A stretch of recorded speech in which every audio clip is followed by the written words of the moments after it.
Economic collapse news, gang.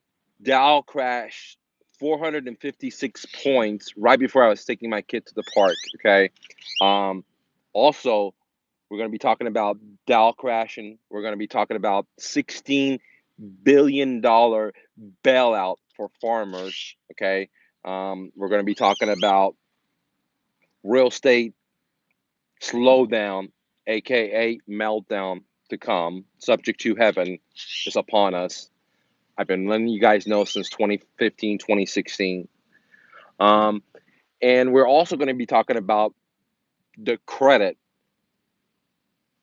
pullback, the credit defaults that are going to be coming. All right. It's exciting times, a great day to be alive. And let's dive in with point number one, the stock market. Before I came to the park, the stock market Dow had crashed 456 points as I'm speaking. Yesterday it was in red. The day before that, it's just been wishy and washy. Okay.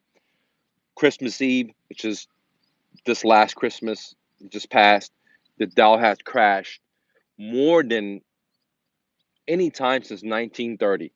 Listen to what I'm saying. Since 1930, it has never been that much down, and it happened in Christmas Eve. And now we're in just a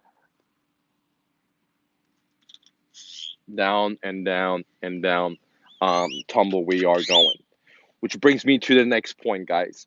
The tariff wars, the trade wars are nothing but a war on your pocket, Big Brother, and they want your money because they're in trouble. They have inflated their fiat currency. They have billions of dollars in debt. They have countless amount of wars, and now here comes another war, the trade war.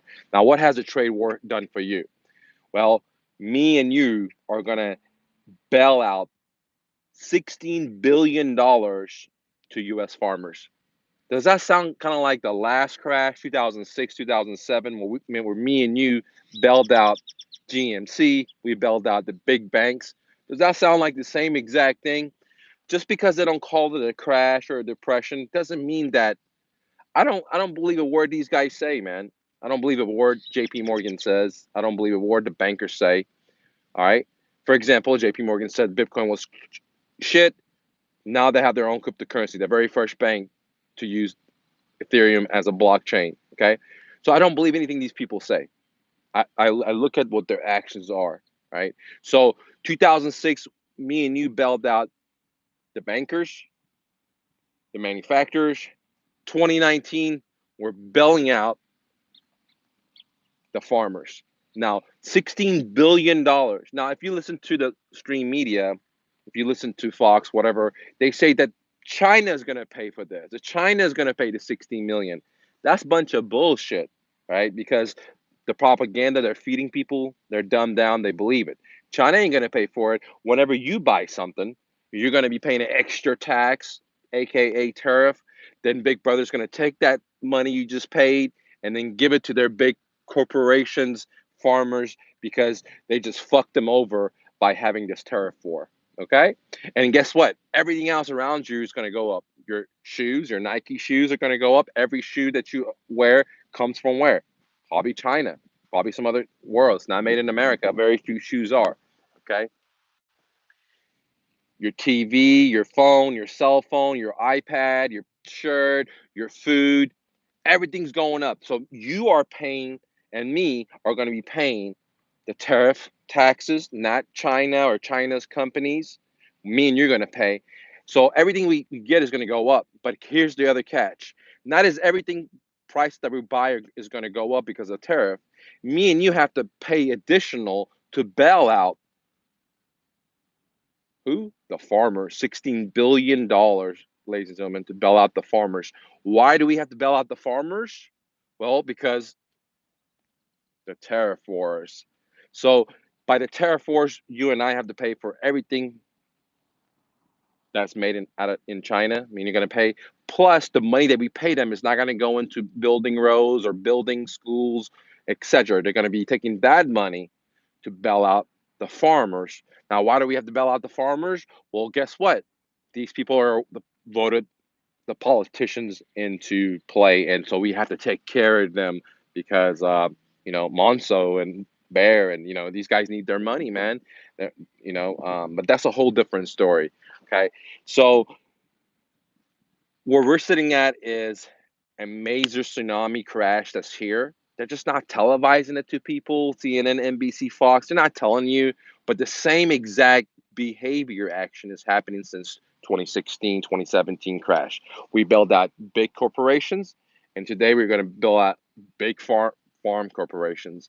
And the same thing is happening. And in the future, we're going to have build out a lot more big companies because big companies pay for lobbyists to buy the politicians. So they got to be taken care of. Heaven forbid if Bank of America or GMC does bad business practices like Wells Fargo, like creating fake accounts. Heaven forbid if they lose any money. Well, no, these guys are too big. They can't lose no money. But me and you, if we start a business and we go bankrupt, it's okay.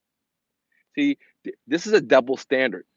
For big corporations, we have what's called almost like communist, right? We protect them, we bail them out. They're basically where is free enterprise, right? Where is capitalism? Because whenever you subsidize an industry like bankers, like car manufacturers, like farmers, isn't that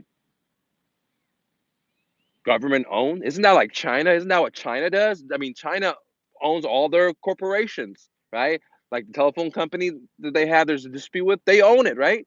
Well, doesn't it sound like America? I mean, because we bailed out GMC, we bailed out all these bankers, we give them free freaking money, billions of dollars. Now we're going to do the same thing with the farmers. I mean, it's not the farmers' fault, but guess what? The tariffs, man. And the tariffs are here because of the strict regulations that we had for years and years. Because if you want to have your kid to be an entrepreneur and you want to have him sell some lemonade on the fucking corner, the cops are going to come beat him up, tell him, hey, or maybe beat you up, say, look, dude, you need some kind of license to sell a freaking lemonade. See, it's so hard to be an entrepreneur these days because all the rules and regulations are against you versus the big companies, right? Because they're buying the politicians to, and this is not a political channel. This is economic. This is making money channel. I'm trying to help you realize, in my opinion, what is really happening out there um, in the market. Because if you don't understand the rules of the game, how can you play the game to win? So the rules of the game is favored to big corporations. They buy lobbyists. Politicians makes laws in their favor, taxes in their favor, credits in their favor, and me and you, we have to pay. That's why it's very important, in my opinion, to understand the shifts, to understand how the market works, so you could do what the big guys do, like what the banks do, because this is the one of the world's biggest wealth exchange, what I call a subject to heaven upon us. Okay, so right off the bat, the tariffs are going to make me and you pay more money, billions of dollars to farmers. At the same time, me and you're gonna have to pay for everything else, for our phone, for our internet, from our cup. We got to pay more money. And now, guess what, guys? Here's this trip, which is the next topic. Credit card defaults are increasingly off the chain. Again, they're off the chain. Now, I'm talking about credit cards. I'm talking about car defaults. The Americans are in debt, man. They can't take no more debt. That's the problem here. When Big Brother cut off his workers to make a statement, and a lot of the federal workers were out there on couldn't make it, we realized that even government agency workers are just one paycheck away to doomsday. Okay, these are these guys that work for Big Brother. What about the average people? The people that don't have, the easy and secure jobs like when you go get your license. Have you ever got your license or registration for your car? You know the idiots that work there. They're so unfriendly, so unorganized. The longs are long as hell. The people are rude. See, those are the guys I'm talking and girls I'm talking about, right? Those people that have the power that work for government, when they got their paychecks cut off, there were just 1 month. A lot of them. That's what the news before defaulting on their cars, on their credit cards, on their homes. So with this major bailout to the farmers, with this major tariff that's happening, credit card defaults have just exploded. We have credit card defaults and we have auto defaults. And here's the thing, ladies and gentlemen, we live in a society where everything is credit based for the debt slave. I don't use credit. I don't give a fuck about my FICO score. I don't even want to borrow money from a bank. I never borrow money from a bank. I don't believe a bank. So the people that believe in that FICO score, well, guess what? If they default on their credit cards, do you think they're going to be able to survive out here? Where they're putting everything on a credit card, their rent, their vacation, their schools, everything. No. So that whole credit system is now they've been manipulating the credit scores and debt to income ratios to get more people in debt because the market is freezing up, right? And I brought it to you guys on my channel 6 months ago, a year ago, saying, hey, it's so much easier to get a loan because they're not even looking at your student debts anymore. They're changing the debt to income ratio to get more people in debt. But even with that going on, people are defaulting on their cars and people are defaulting on their credit. And with their credit, as more people default on their credit cards, they're not going to be able to borrow any more money. And majority of people living off this fucking free cheese that the government got them cracked on, like heroin, right? And so what? There's gonna be a massive amount of people that are defaulting on their credit card, and they're not going to have money to pay their bills because everything's on IOU, right? And now that brings me to car defaults. Dude, if you live in most of the places in America, you need a freaking car to go to point A to point B. Really, you need a car to go to work, to be a work slave, to pay your mortgage, to pay the credit cards. And guess what? When people start defaulting on their cars, that's their second last layer of defeat because it'll be credit cards. Then they're going to be late on their car because they need that. It's a very valuable asset to them because if they default on their car, guess what? They're going to default on their house payments because they can't get to work. How are they going to get to work? Right? America doesn't have a subway or train station like Europe does because that's a different story. Ask the lobbyists why. Right? Some places, but majority don't. So how are people going to get to work?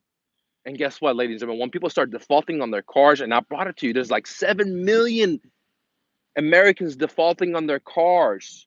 What do you think is going to happen next? They're defaulting on their credit cards. Now they can't pay their car. They can't get any more money. Now they don't have a car to get to work. Boom.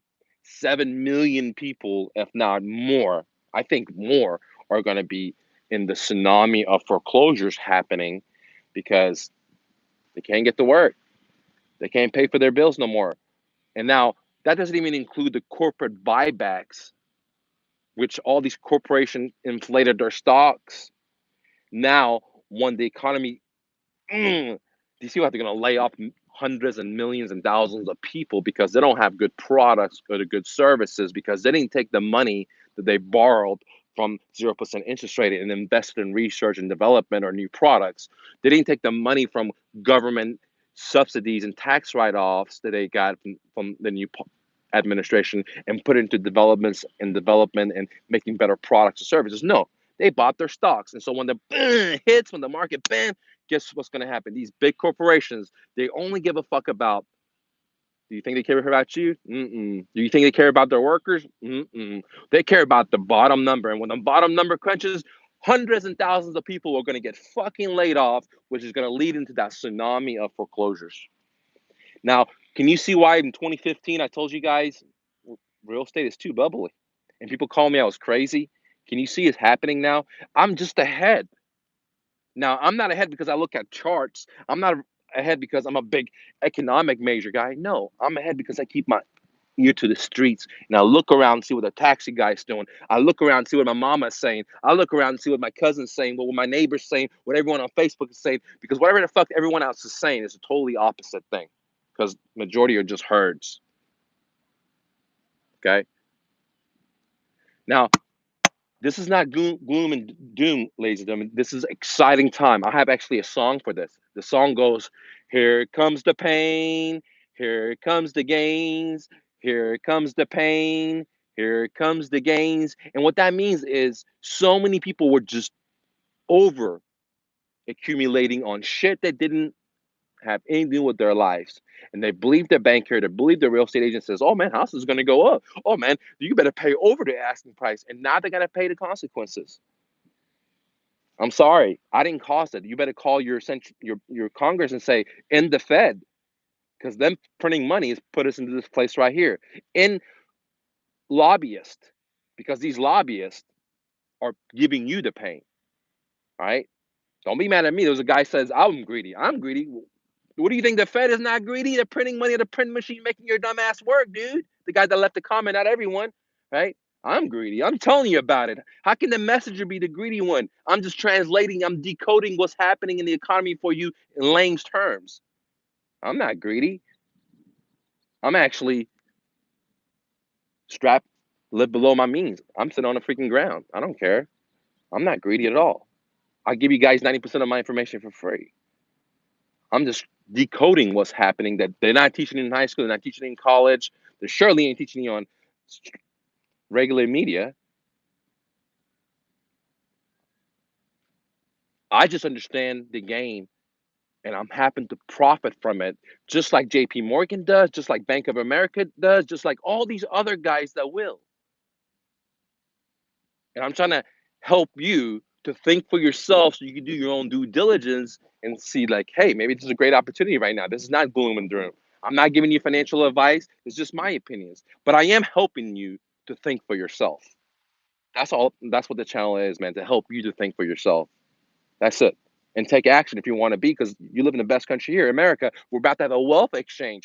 The herd is about to get slaughtered. The people that are smart enough are going to go against the grain and going to make themselves whatever they want to make, millions, hundreds, billions, whatever the story is, whatever their goals and dreams is. For me, just financial freedom. So I don't have to work. I don't have to have a job. I don't want to have no one tell me what to do. I live the dream life. I'm here with my kids with my park at the park every day. Not because I have overconsumption. I have just 4 pairs of clothes. I give all my stuff up, but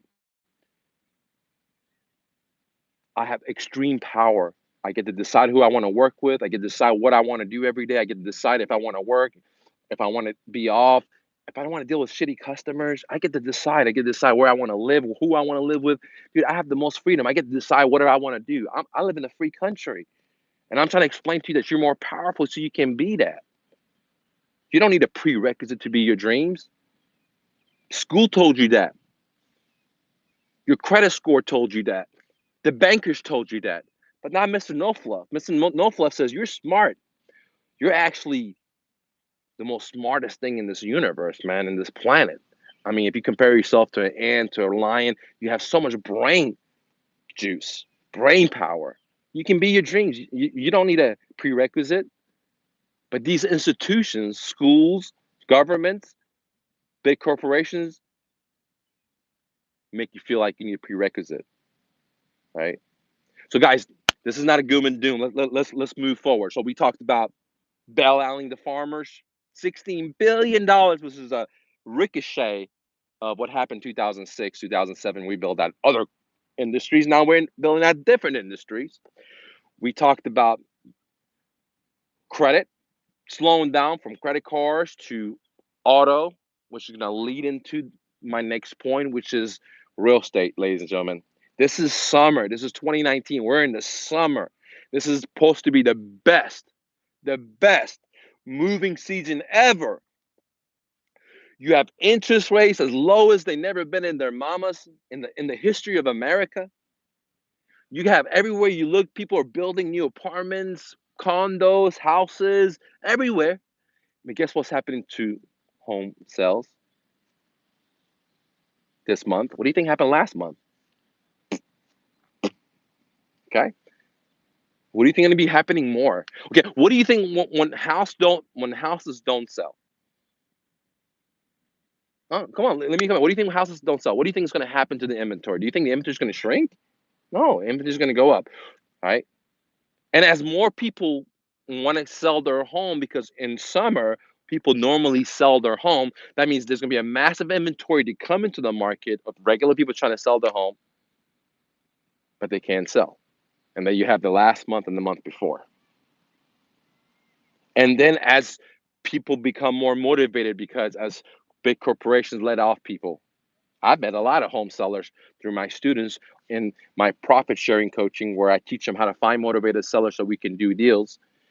A lot of motivated sellers. And guess what? It's increasing over and over. I don't care if they're in New York. I don't care if they're in New Mexico. I don't care if they're in California, or they're in Texas, they're in Las Vegas, they're in Colorado. I am seeing an influx of motivated sellers. What I wouldn't see that 3 months ago. I wouldn't see that 6 months ago.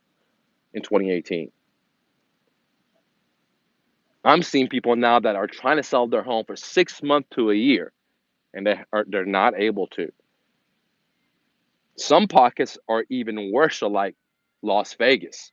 Las Vegas, it's almost impossible to sell a $500,000 home because there's so many other people that have $500,000 homes, and there's not that many buyers for $500,000 homes because everyone that lives there are working class and they could only afford 300 and down homes.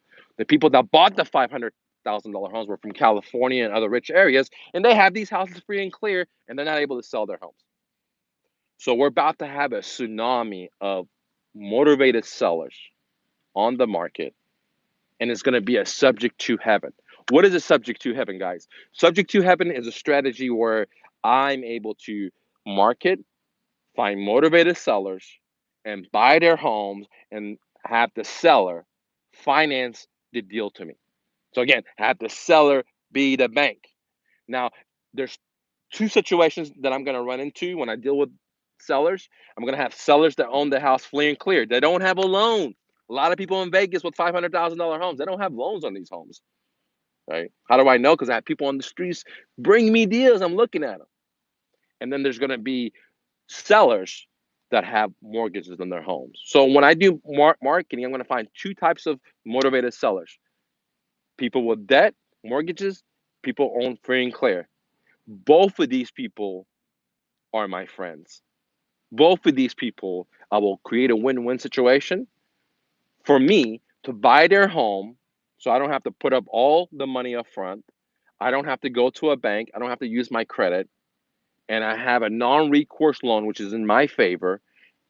And guess what? I'm in total control driving this ship the way I want to. Just like my whole life, I'm doing what I want to. I just let go of everything I own that I worked 14, 15 years, give my shit to the homeless, went homeless 2 years, then come back and I'm doing whatever my dreams are. And that's what I encourage you guys to do. Was it easy? No, it's not easy. Did I have to tighten my belt? Absolutely. I mean, I sleep on an air mattress, but I have the most ultimate freedom. Air mattress, guys, that I bought for 100, actually $97. Right? See, that's what the problem is. So many people have so much shit, but they don't got $100, or they don't got $10,000. They don't got 100K, but they have all this shit. I don't got shit anymore, dude. Everything I have fits into a briefcase. I mean, a backpack, day pack. Right? You don't have to do that. But if you don't got no money, you have all this shit. There's other camps out there that I've gone to myself. They tell you put it on your credit card. They tell you go get a loan. Well, you know what I suggest to my students. You don't got no money. Sell some of your shit, dude. Sell some of your shit on Craigslist. You don't need this shit. If you have some shit in storage, sell it. Sell it so you have some cash to invest in your brain, or sell it so you have some cash so you could buy something. Maybe cryptocurrencies. Maybe you could buy X and turn around and do Y. Maybe you could invest it in a new flip where my students are putting $100 in, making $500 in 3 days, in 4 days, in 7 days, and more. You can make moves in the new flip. But you'll never hear me tell you to put it on your credit card or pay with the bank. What you hear me tell you is what I do. I'm not telling you to do anything because I'm not a financial advisor. But what I do, I just strap my belt and I just be my dreams. And all my life, I'm 40 years old, never had a job, never worked for the fucking man, never had a resume. Sure, I have a college degree, and only have that because to please my parents right after college. Entrepreneur. I slept in my car multiple times to be my dreams. I'm not embarrassed about it. I'm actually happy about it. I got scars about it because when I want something, I will do whatever is required to do it. I'm willing to sacrifice. One of my students said yesterday, I spoke with him, and and I respect him so much. He said, Mike, because he's honest with himself. He said, Mike, he was in my program for one month, and he said, Mike, I don't want to be successful. It takes too much work and discipline. And I respect this guy because he is a wise person. Because many of my other students, or I should say few, will try to do real estate. Oh, it doesn't work. Then they'll jump into multi-level marketing. Oh, that doesn't work. They jump into this, that doesn't work. They jump into this, that doesn't work. And they think that the systems don't work. They don't realize it's their dumbass that doesn't work. Their dumbass didn't get to work. So nothing happened for them. They could jump through many different ships in the world and nothing will work for them. Where my student was enlightened because he realized that whatever he wants to do is going to take significant amount of time and energy and dedication. And he's now willing to put that up for whatever reason, personal problems, financial, whatever it is, psychological, it doesn't matter. But he's so much closer to success than some students that I had that are constantly jumping to different boats because they couldn't make it work, man. They're gonna go somewhere else. They're gonna start selling real estate. They're gonna start selling hot tubs. They're gonna start selling this. They're gonna start doing this. They're gonna start doing this. They're always doing something. They're like monkeys just monkeying around, right? And their brains are monkeys too. Just right. Where this student said, look, man, I don't have what it takes, or nor do I want to commit to what it takes to be my dreams.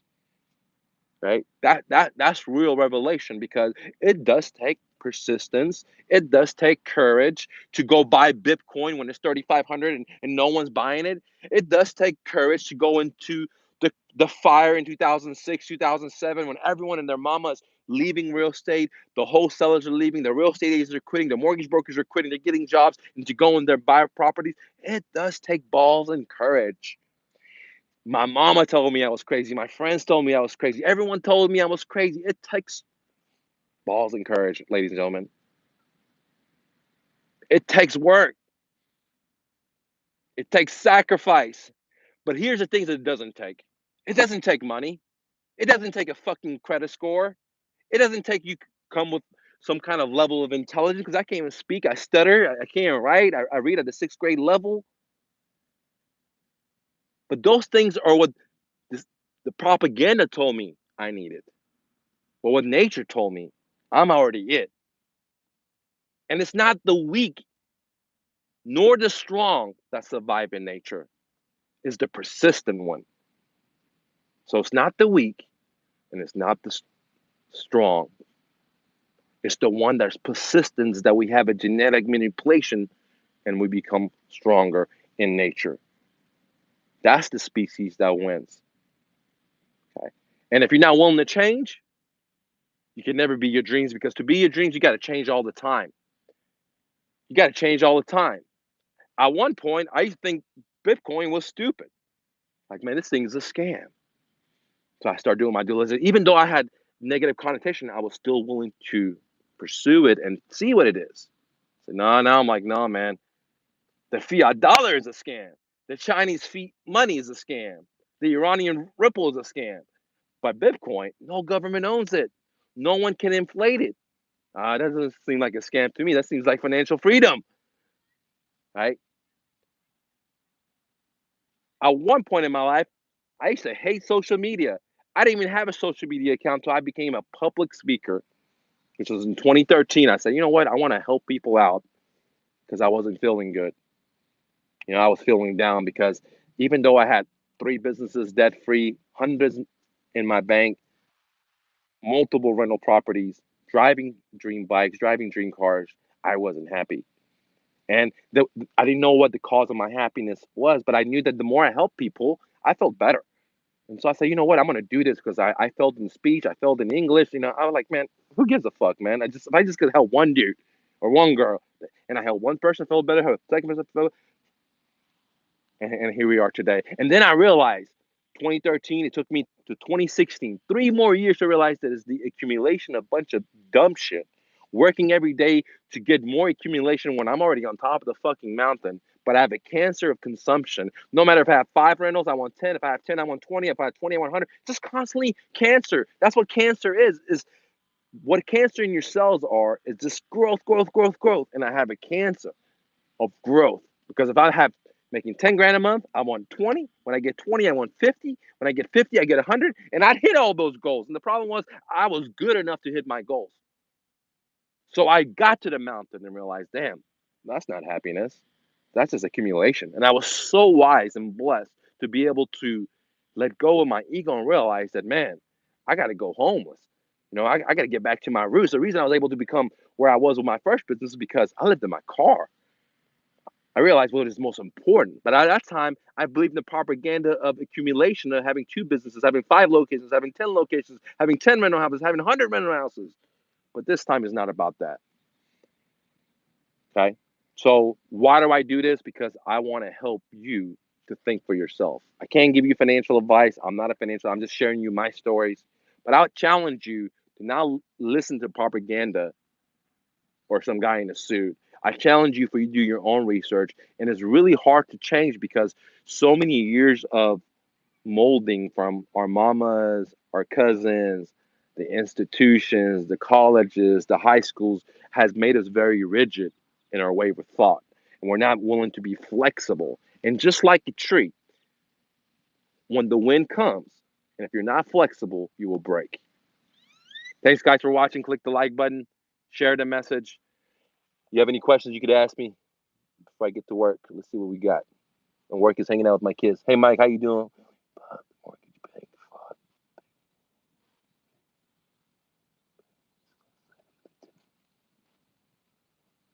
All right, so I have a question. Someone says, "Hey, what do you feel about?" Let me see. Uh, Jay, he says, "Service for you." Thanks, man. He said, "That's real talk." Jay says, what about think about mortgage fraud and fraud, guys? I don't deal with bankers. I mean, without a doubt in my mind that I know bankers are crooked. I mean, just the amortization is crooked, dude.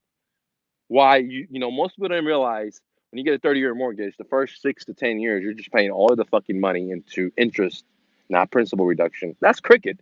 Why? Because bankers are so smart to have researchers. They know that every 7 years, majority of people will move. So in the first 10 years, you never build any equity, very little.